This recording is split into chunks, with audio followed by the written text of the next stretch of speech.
back to Amanda TV. I'm Amanda, and today we're going to be talking about corporate versus entrepreneurship. Here are some of my pros and cons of both.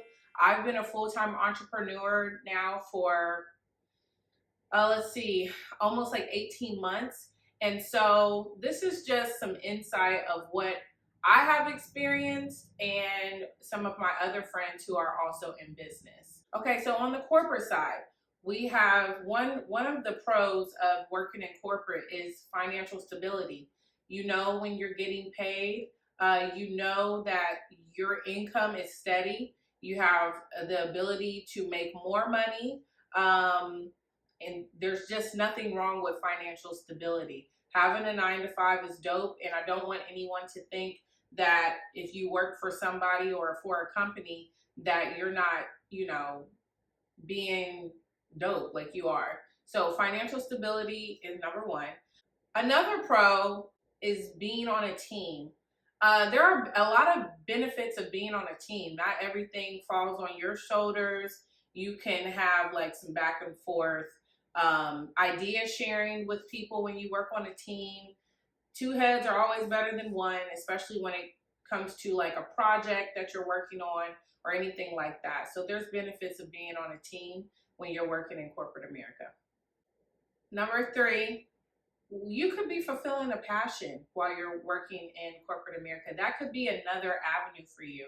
We are not monoliths. We are not here to just do one thing on earth, and you having a 9 to 5 could be fulfilling another passion that you have. Another pro for working in corporate America is you have readily accessible resources.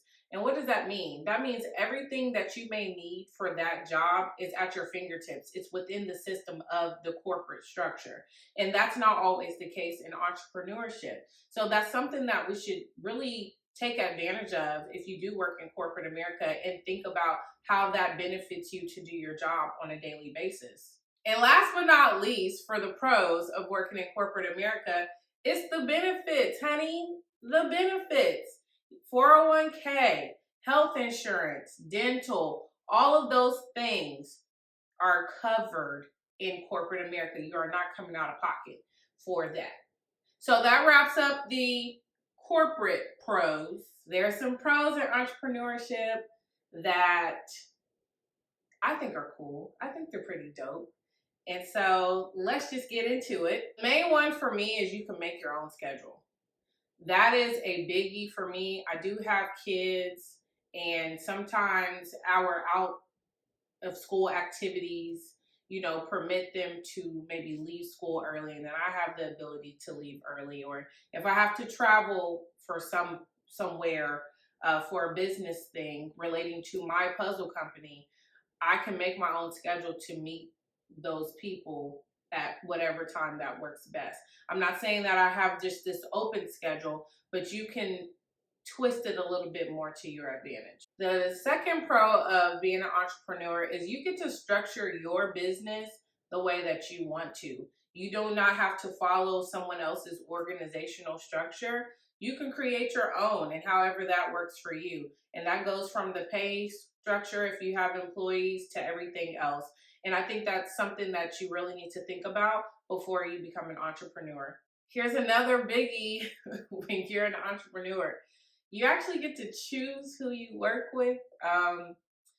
If you're the business owner, you are handpicking your staff. You're handpicking your contractors. You're handpicking your manufacturer. There's a lot of decisions to be made, but you get to choose ultimately who you're working with. Next up is you get to pursue whatever passion or dream that it is through this entrepreneurial venture that you're on. Basically, whatever that you've been dreaming about, you're doing it, and you could be living out your dream. And there's nothing like that.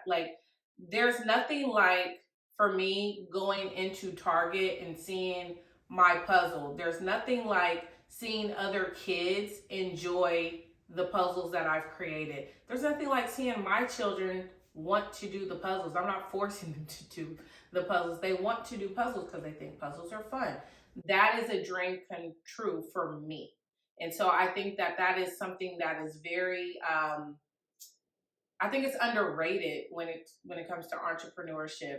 Like a lot of the times it's just focused on money, but really it's like this, you get to see the fruits of your labor. You get to see your dream realized, you know. And like, shameless plug, we do have a Project Dream puzzle series in Target, goes from adolescence to adulthood of kids dreaming about what they want to be when they grow up. So you can check that out too. I'll link that below. And last but not least, for another pro of being an entrepreneur, there's no ceiling. Like no one can tell you how much money you can make.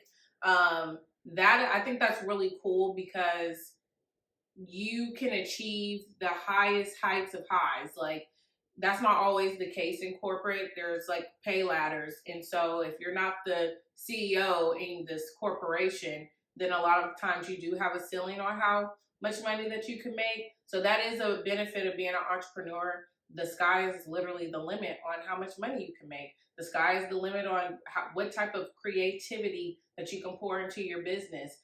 The sky is the limit on what type of partnerships that you can have within your business. And I think that's really dope. I think it's cool.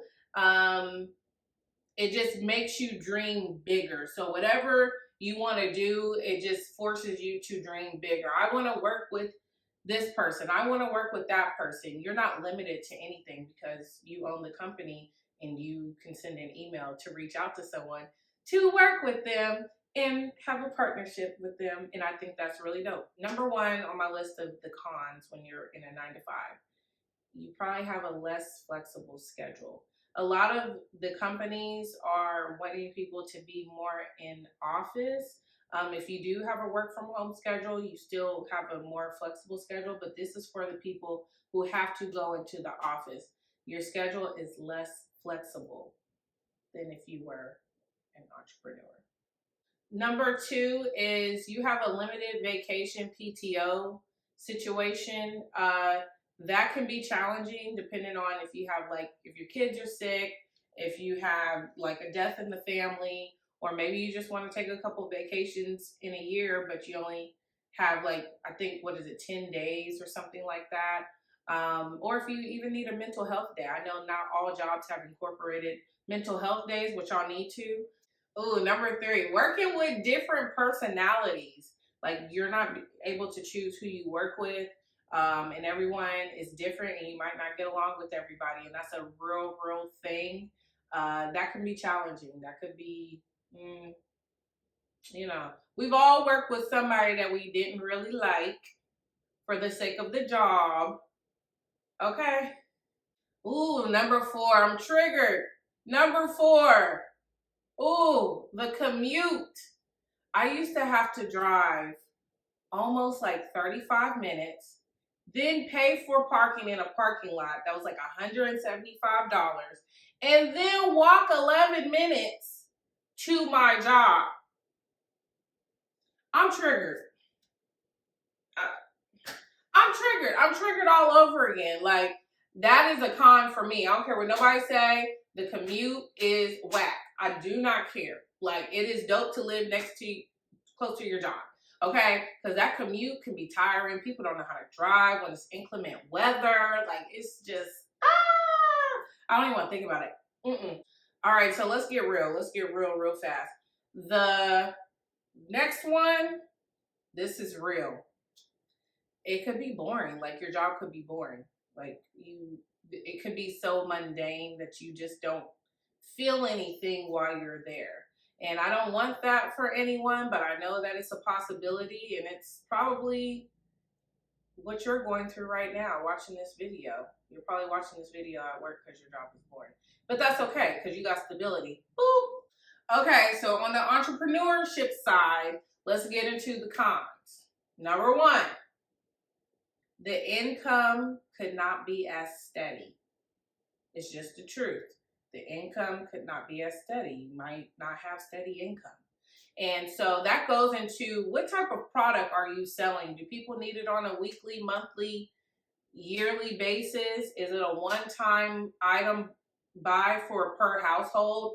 I'm going to do a video on that about the difference between what type of item are you selling? Like, what is your business? How often do people need to utilize your services and or your product, or and or you, if you're like a consultant or something like that? How often will they need you? Because, you know, we want to retain customers. We want recurring customers, you know what I'm saying? Or clients, or whatever your field of business is. You need to think about that, because that could limit the income. You see what I'm saying? You see where I'm going with this? Okay. Number two, I talked about it in my previous video. If you haven't watched 5 Truths of Entrepreneurship, it's on there. Isolation.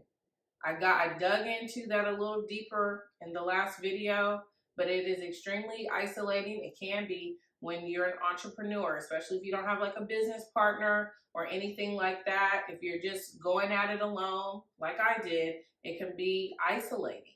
Next up on the cons list is paying for benefits, paying for health insurance, investing in things on your own to establish a better future for you and your family. That can be challenging, that can be tough, it can be daunting.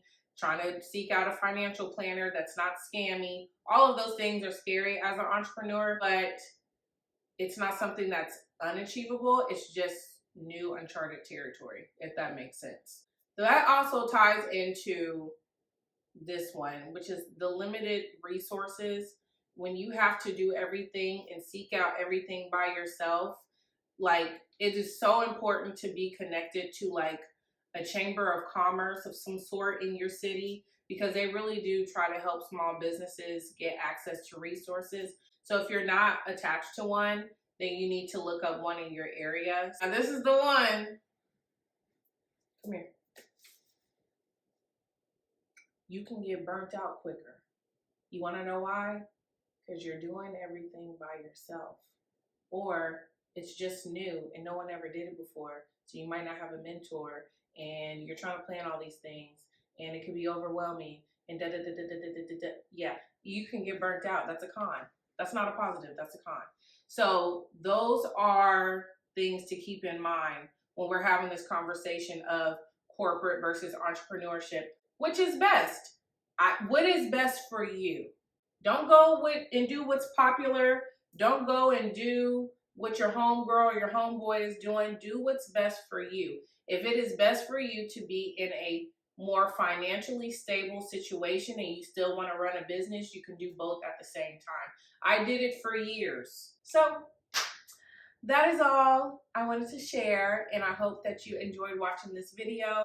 Thanks for watching, and I hope that you like the video, and please support A&X Puzzles in Target stores and on Amazon. I will link everything below. Thank you. Bye.